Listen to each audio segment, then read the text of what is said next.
but the Japanese are playing it cool. This is NBC Nightly News with Tom Brokaw, reporting tonight from NBC News headquarters in New York. Good evening. It's early Wednesday morning in Japan, showdown time for President Bush and his traveling entourage of American business executives, led by the heads of the U.S. car industry.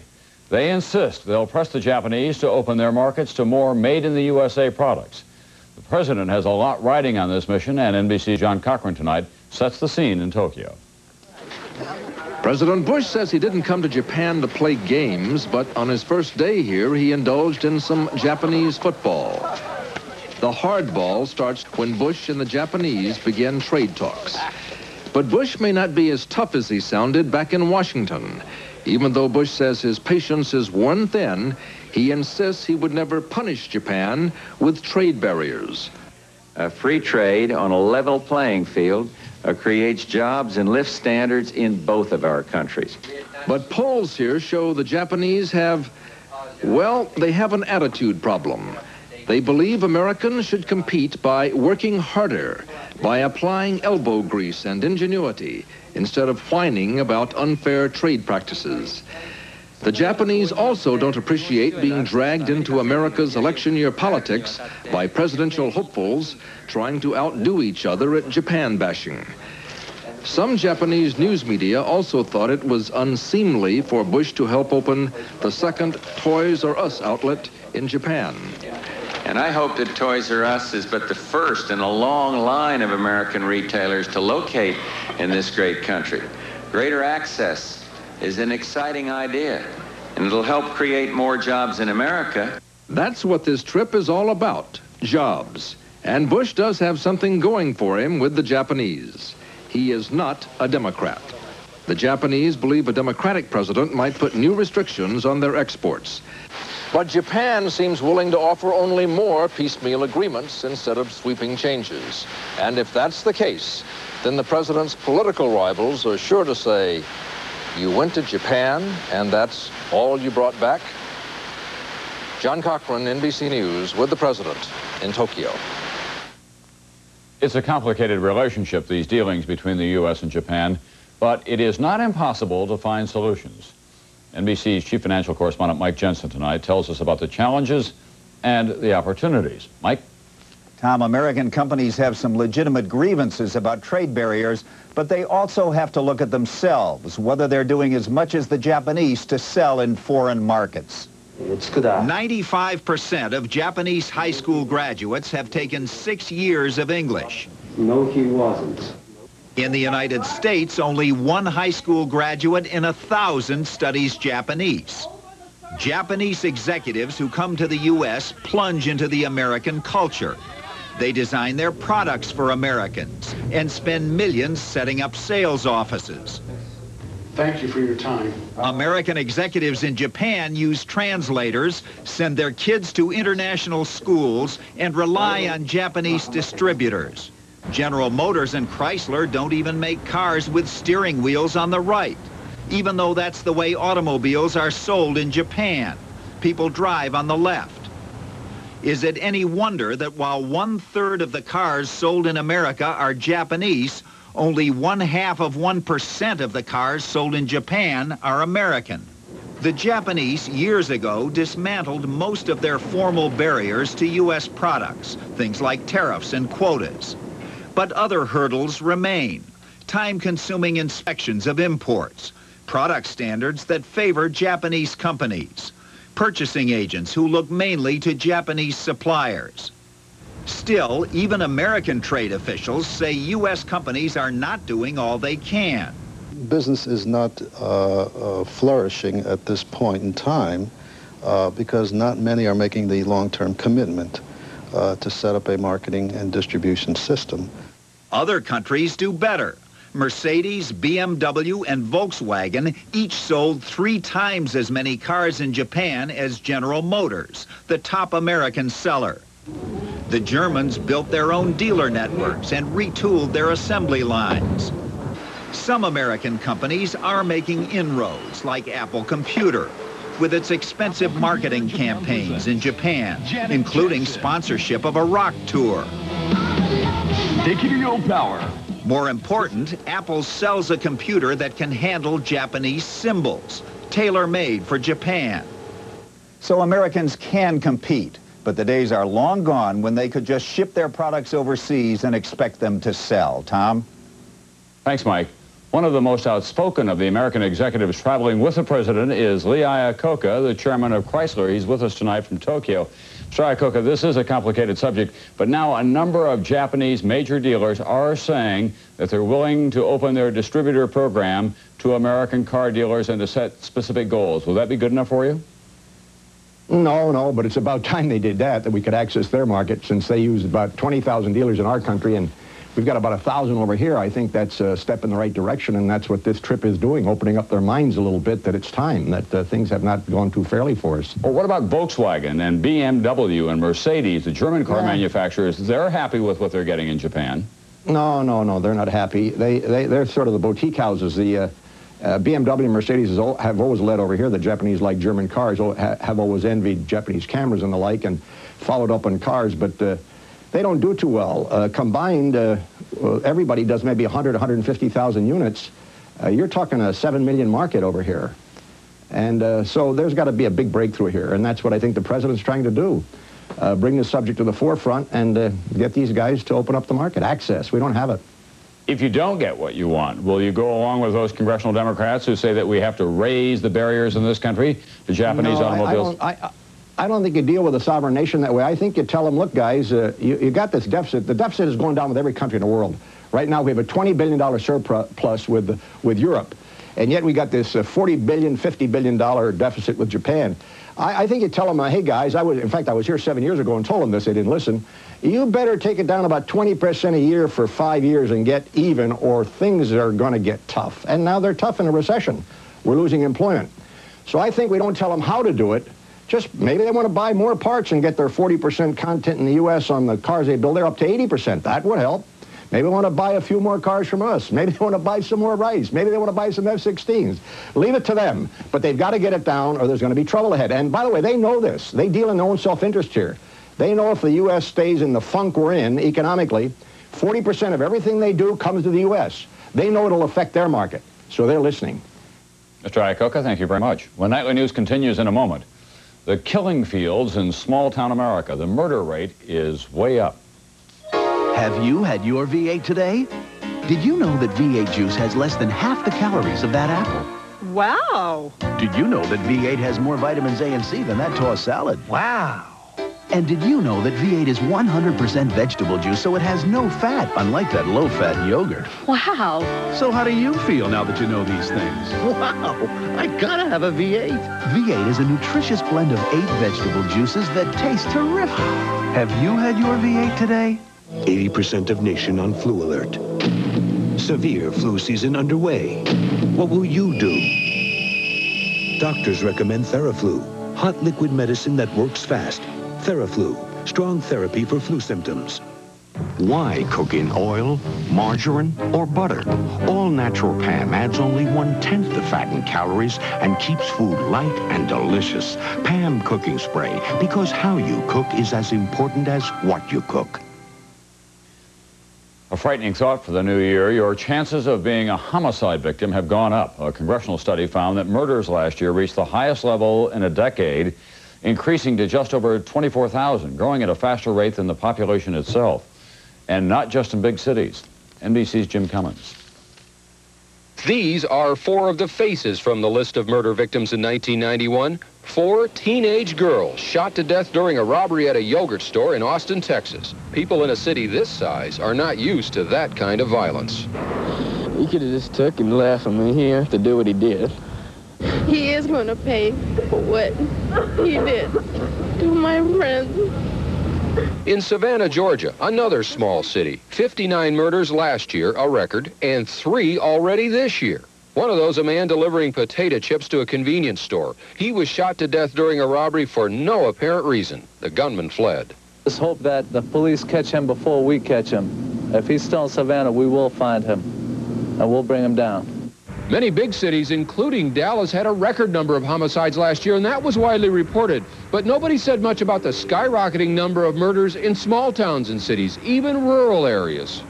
Nationwide, rates increased in 27 states and the District of Columbia, but the largest increases were in Kansas, up 51%, New Hampshire, up 52%, Vermont, up 71%, and North Dakota, up 125%.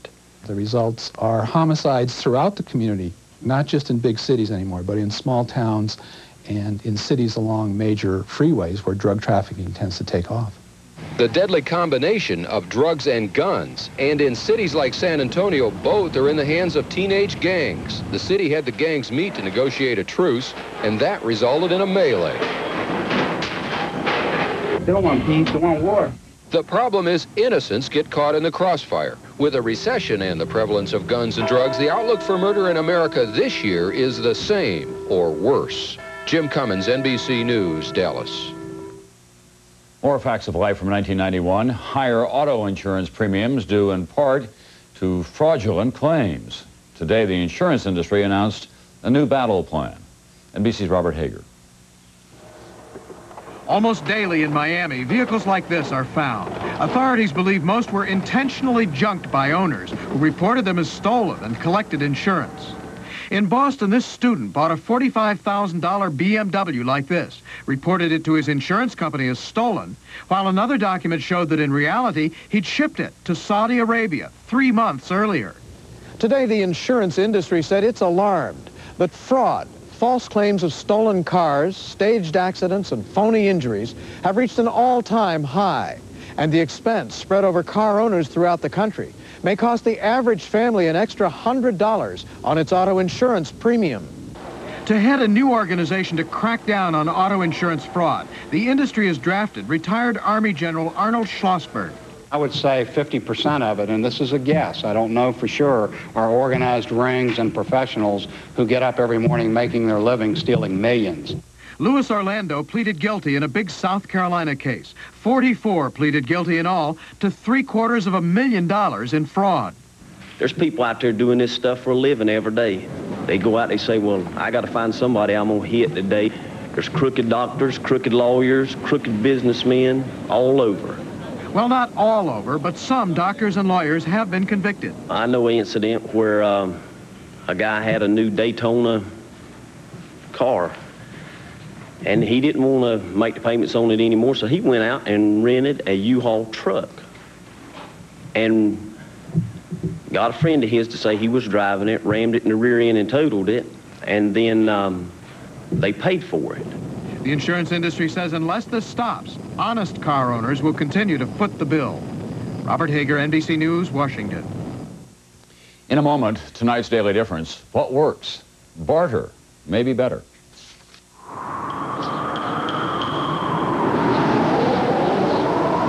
It's cold out there, but this winter, the cost of heating is surprisingly low, thanks to Cream of Wheat. Hot, nutritious Cream of Wheat can help fuel your family all morning long for as little as 10 cents a serving. So keep down the cost of energy with Cream of Wheat. Also available in instant. And turn up the heat for less. I'm really sorry I'm late. Late? We're having coffee. Taster's choice. Just in time. You know, everyone except... We've met. We share the same taste in coffee. Savor the sophisticated taste of Taster's Choice. Are you always late? Not tomorrow. What happens tomorrow? I'm inviting you to dinner. What makes you think I'll accept? You can't resist my coffee. Red Lobster knows the colder the water, the sweeter the snow crab. So now, just for January, we bring you special prices on 7 platters of the sweetest snow crab ever, direct from the icy Bering Sea. Hurry to Red Lobster. It's Red Lobster's lunch special. For a short time, get shrimp and chicken for just $3.99. Golden fried shrimp and grilled chicken breast with salad and baked potato, only $3.99. Now, every day at Red Lobster for lunch. Tonight's Daily Difference. What works? These days, barter talks and money walks. If you've got something to trade, join the booming barter economy. As NBC's Robin Lloyd reports now, it's what works in Chicago and around the country. To build and live in your own geodesic dome is to... No cash, no money down. Welcome to the barter economy. All you need is something to swap. Maybe you'd like a $20,000 geodesic dome for your summer retreat. How about an abstract painting for your office? The art of FC Tool is abstraction. Dave Mills, an independent mover with National Van Lines, bartered his trucking services to build most of his $400,000 home. So the inside you also did by barter? Oh, yes, and it was some job. Mills says he got a better deal than if he'd done it with cash. For the light fixtures, I got all, total, 100% on trade throughout the whole home, and I was able to get the best because I bartered for it. I didn't skimp. What's revolutionized the ancient market of barter is computing. It has allowed tens of thousands of companies to make deals at the push of a button. An electronic marketplace. Here's how it works. Dave the trucker moves furniture for other barter exchange members to earn credits, so-called barter dollars, to pay Mario the electrician to install his light fixtures. Mario uses those barter dollars to buy himself a new ladder. At barter fairs like this one, companies and individuals can spend their barter dollars on everything from jewelry to furs. This particular coat is $37.95, and today I'm doing 25% off for the barter customers. Many people are suspicious when they first hear about barter. They think it's a trick or some kind of a gimmick, part of a shady underground economy. But that image is changing, and increasingly barter is becoming big business. Big business that the IRS no longer ignores. It taxes earnings from barter just like it does from all cash transactions. McDonnell Douglas swapped a whole warehouse full of nuts, bolts, and screws for $10 million of trade credits it's using to rent cars and hotels. Still, many economists are skeptical. So barter is basically a retrogression from having cash. And so any society you see that tends more to barter is an indication that there's something malfunctioning in the economy. I don't know if it's a healthy sign or not. All I know is it works. Randy Truckenroad is a plastic strip door manufacturer outside Chicago. Sales are down this year, but by bartering, he's been able to remodel his plant. And it helped us finish the project off, and so it gave everybody a big lift in a year when there's not a lot to be excited about. With cash tight and loans almost impossible to get, more and more companies and individuals are turning to barter as a way to beat the recession. Does it make me feel good that I don't have to go pay cash? Yes, it does. Bartered manicures? How about a bartered wedding? Restaurant owner Don Tour traded dinners at his restaurant for a $35,000 matrimonial extravaganza. The music, the food, the balloons, all bartered. For those who are swapping, not buying in these tough economic times, the honeymoon seems to be just beginning. Robin Lloyd, NBC News, Chicago. My Nightly News continues in a moment. The struggle for the soul of Soviet Georgia and John Chancellor's commentary. If you're looking for a great vacation, I've got just the place. In the morning, in the evening, ain't we got fun? Not much money, oh, but honey, ain't we got fun? The food is great here, there's never a bill. We'll stay up late, dear, let's not miss a thrill. Take a 3, 4, or 7-day fun ship vacation on Carnival, the most popular cruise line in the world. Nighttime, one of the worst times for pain. Pain that's hard to face alone. That's why you need new Ultra Strength Bengay. It's the strongest Bengay ever for muscle pain that's hard to ignore. Minor arthritis pain, back pain, pain that seems worse at night. New Ultra Strength Bengay with added power and a third pain reliever. Deep, penetrating warmth for fast, long-lasting relief. You can say goodnight to your pain with new Ultra Strength Bengay. This is ordinary bulk fiber. It's full of grit.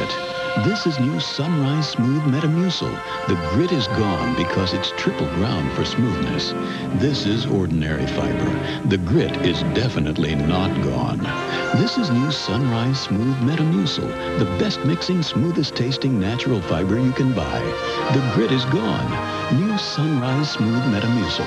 For regularity, nothing works better. And the grit is gone. In weather this raw, don't take chances with chapped lips. Take Chapstick. Chapstick lip balm is serious medicine, made to help chapped lips heal fast and healthy lips stay healthy. This winter, don't take chances. Take Chapstick. Extra Strength Maalox Plus, the strongest antacid there is, now comes in extra strength tablets. Stronger than Tums, stronger than Rolaids. New Extra Strength Maalox Plus, now in tablets. It's the strongest, and my stomach tells me it's fast. The power struggle continues in the former Soviet Republic of Georgia. The president has fled, but his loyalists filled the streets today. Once again, the Georgian capital of Tbilisi echoed with gunfire, and NBC's Dennis Murphy is there tonight. Georgians came out by the thousands today to stroll their main boulevard and gawk at shattered buildings, the ruins of their parliament, the basement still smoldering. This was the 6-block civic center of the city. The rebels shelled it into rubble, a 2-week siege that finally sent the elected president fleeing to exile in nearby Armenia. At the bullet-pocked Orthodox Church, some prayed that the worst was over. This was Christmas Day in the Eastern Church. The military leaders of the victorious rebels, the new ruling council, say 90 died and 500 were wounded in the cause of their definition of freedom and democracy. Their militia-run roadblocks in and out of the city, spot checks for armed loyalists, the resistance. But supporters of the fallen president weren't in hiding. Our president will come back very soon. About 1,000 gathered at the train station today, chanting that they wanted the president back.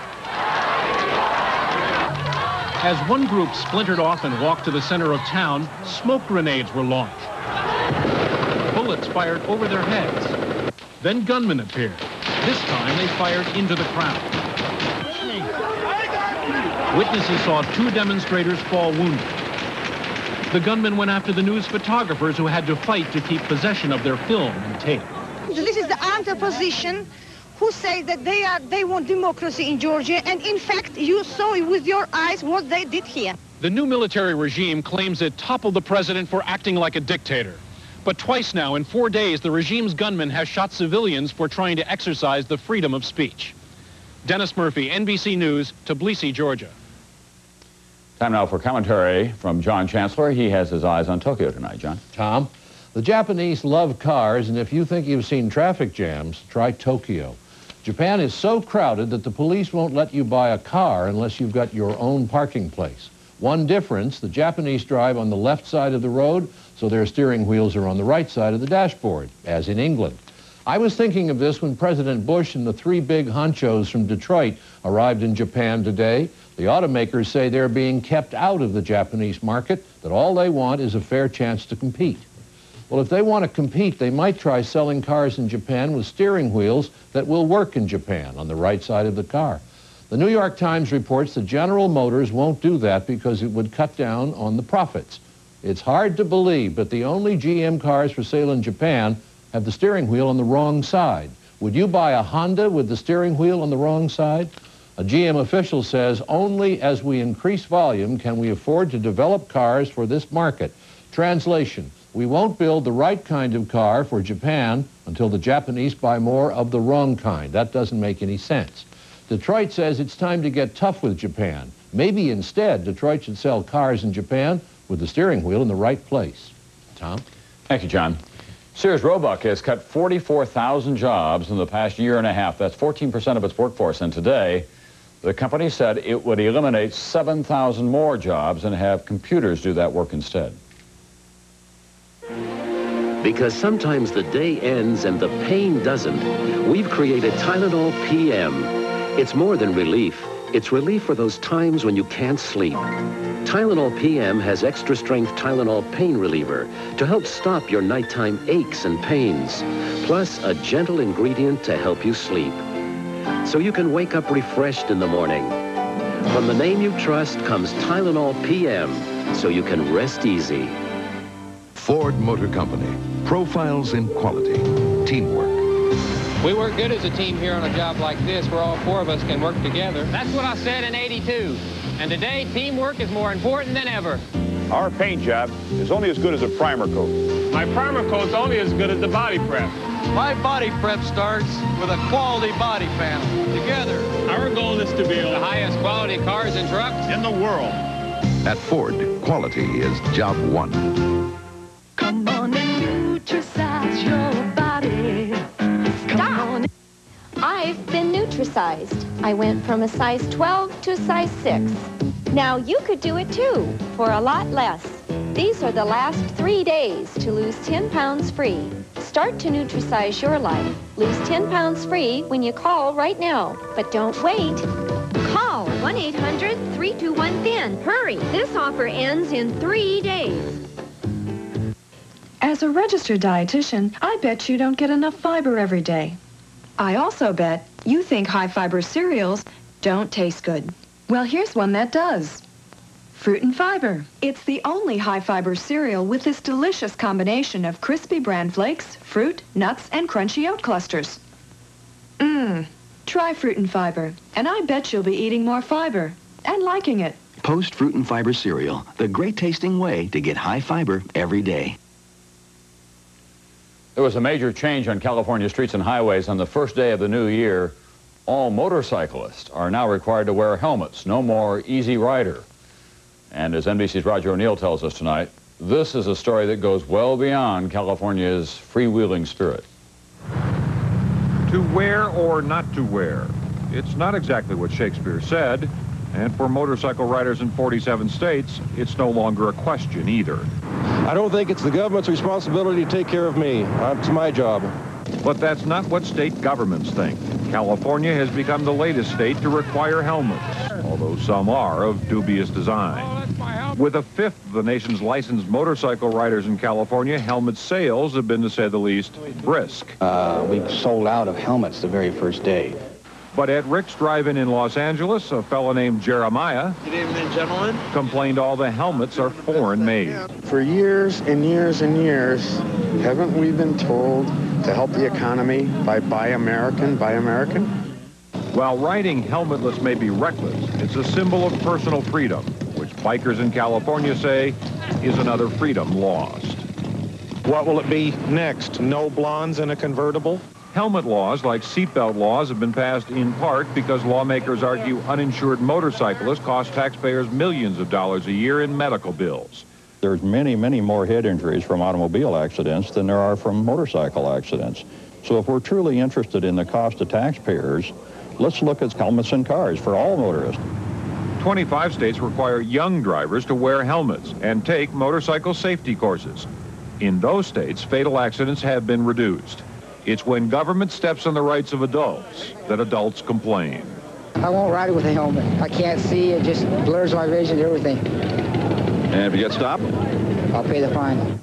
Illinois, Iowa, and Colorado are the only states which have no helmet laws. And in Colorado today, it didn't make a bit of difference. There was too much snow to ride, with or without a helmet. Roger O'Neill, NBC News, Denver. That's Nightly News for Tuesday. I'm Tom Brokaw. I'll see you tomorrow night.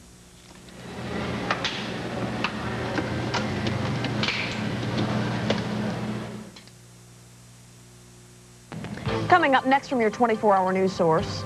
The prime suspect in the murder of an 11-year-old Des Moines girl pleads innocent to murder charges. I'm Kathy Saltero. I'll have details. New information disclosed today in the trial of this Des Moines man charged in last summer's Adele double homicide. An explosion rips through this house in Weldon. 2 women tonight are hospitalized. And tensions remain high over the Larry Milton beating incident, all just ahead.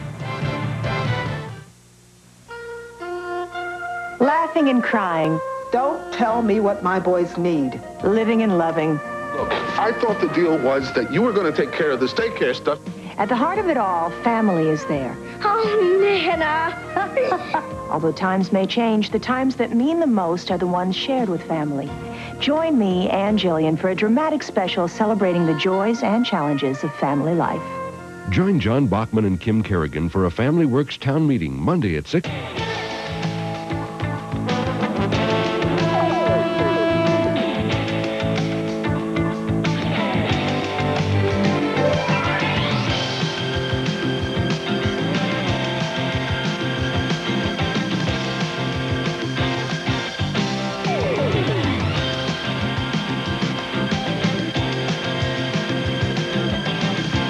Center 13, where the news comes first 24 hours a day. What could be better than that warm after the holidays feeling? How about Pearl's 30 to 60% off sale? Every frame in the store is on sale. Every lady's frame. Every men's frame. Every kid's frame. Every frame is 30 to 60% off regular price. You don't even need a coupon. Tis a far, far bigger sale than Pearl has ever had before. But hurry. The sale will soon be history. You're watching WHO TV 13 Des Moines, your 24-hour news source. And now, John Bachman, Kim Kerrigan, Rick Silvestrini with sports, and meteorologist Gary Amble with tonight's forecast. This is News Center 13 at 6. For months, authorities kept their eye on this man, and tonight he is in jail facing murder charges, but he says he's innocent. Good evening. A Des Moines man behind bars tonight charged with the strangulation death of an 11-year-old girl. Since October, police have held Charles Lesage on parole violation charges, but they've known all along he was the prime suspect in the murder of Rosalind Barnes. Authorities also today revealed the young girl was sexually assaulted. News Center 13's Kathy Soltero has been following the story and joins us from the newsroom. Now, Kathy, what took them so long to bring these murder charges about? Well, Kim, authorities said they already had a lot of evidence against Lesage, but they were waiting for some key evidence from the lab testing. They say with time running out, they're confident now that they have their man. 35-year-old Charles Lesage pleaded not guilty to first-degree murder in connection with the brutal death of 11-year-old Rosalind Barnes. Her body found dumped along Adventureland Drive in Altoona in mid-October. While police won't go into the evidence that links Lesage to the Barnes murder, a startling fact about the case was learned today. It did come out, and yes, it is a fact that she was sexually abused. So. Lesage was arrested shortly after the murder occurred, but at that point, he had only been held on parole violations. He was an acquaintance of the family, and his description matched that of the man that Rosalind was last seen alive with. His car matched witnesses' descriptions. Police are confident their case is solved. We'd like to send a message, and to kind of put the public's mind at ease that we're very confident that we have the man and that we've got enough to solve this homicide and perhaps lessen the friction in the community about, how did this possibly happen out here. Lesage remains in the Polk County Jail on $100,000 bond. And Kim, Chief Adair told me this afternoon that he expects this to be a very disturbing and graphic trial. Kathy, wasn't Lesage possibly connected with another murder in Niagara Falls? That's right. Niagara Falls officials told me that once Lesage has an attorney, they plan to come out here and question him in connection with the 1986 murder of a 11-year-old girl there in Niagara Falls. So there's more to be learned on both those cases. All right. Thank you, Kathy Soltero. Sex, drugs, and murder. That's what prosecutors say happened at an Adel farmhouse last summer. Attorneys trying Douglas Jones, a suspect in the murders of Melissa Maharis and Sherry Exline, say they can prove that drugs were the motive. It was here that two women's bodies were found, along with the third victim, Jeff Thomas. He survived the ordeal. Prosecutors told a Knoxville jury today that cocaine was kept in the refrigerator of the farmhouse, and the suspects came to steal it. That possible motive, just one of the allegations coming out in the murder trial of Douglas Eugene Jones. Now, Jones is the first of 4 suspects to go on trial for the slayings of 2 women near Adel. As News Center 13 Sharon Holland reports, prosecutors charged Jones not only had a gun, but also watched as one of the victims was forced to perform a sex act. Prosecutors charged Douglas Jones knew a drug robbery and murder was going to take place when he and 3 other men went to this farmhouse last July. The prosecutor alleges Jones also watched as one of the victims was forced to perform oral sex on another suspect. Jones is accused in the execution-style murders of Sherry Exline and Melissa Maharis. Jones' lawyer says she can prove, though, that he was set up by this man. Troy Muir, also a suspect. Muir allegedly vowed to get revenge on Jones for dating his girlfriend. The evidence will show that Troy Muir wanted to get revenge against Doug Jones.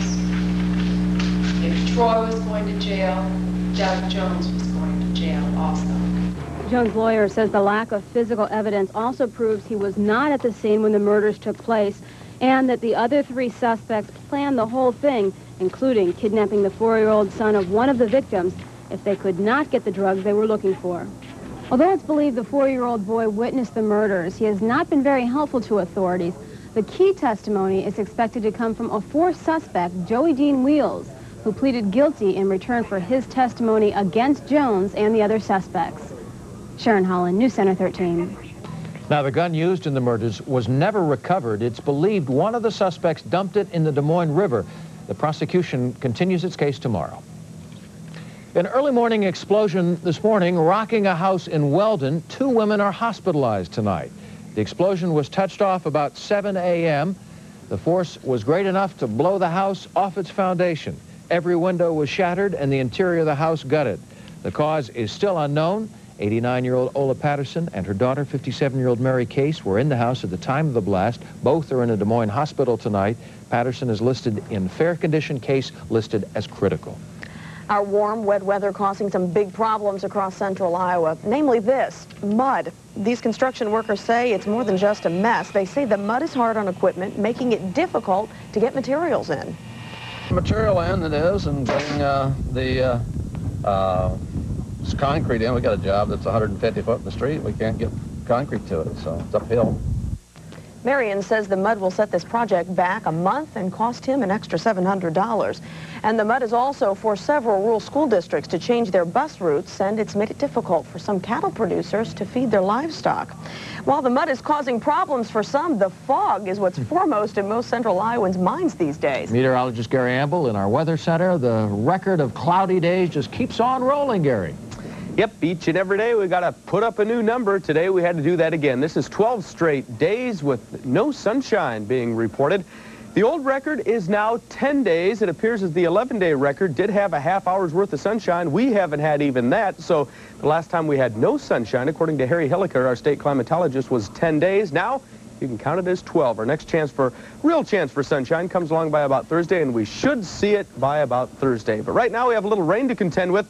Just a few light sprinkles spread across the state, but again, it's leaving us with some dreary conditions. And as you said before, it's making for kind of a muddy mess for a lot of folks. And we'll be back to try to detail your weather forecast that it calls for a big change in a lot of ways, and all that's coming up in just a few minutes. Okay, thanks, Gary. The Menominees have apparently left town, but all indications are they are still interested in buying Prairie Meadows. The track, of course, has filed for Chapter 11 bankruptcy. The Menominee Indian Tribe is expected to make an offer on the track perhaps as soon as next week, but it would be dependent on allowing casino gambling at Prairie Meadows, and Governor Branstad has made it clear he would block any such move. Another couple of chapters today in the continuing saga of the Iowa Trust Fund scandal. The state has asked a federal bankruptcy court in Cedar Rapids to dismiss the bankruptcy filing on the Iowa Trust. If you recall, the fund's suspended directors filed the bankruptcy petition over the weekend. And on Thursday, an Iowa Supreme Court panel will hear a challenge to State Insurance Commissioner David Lyons' appointment as receiver of the trust. Still ahead, last night's council meeting has done little to lessen tensions in the Larry Milton beating incident. Supporters say they want justice, not revenge, against Des Moines police. I'm Scott Pope. I'll have an update.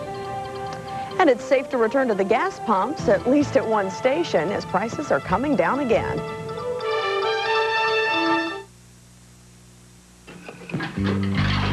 Jack is cooking Eggs Benedict for Mary on their honeymoon. Nothing.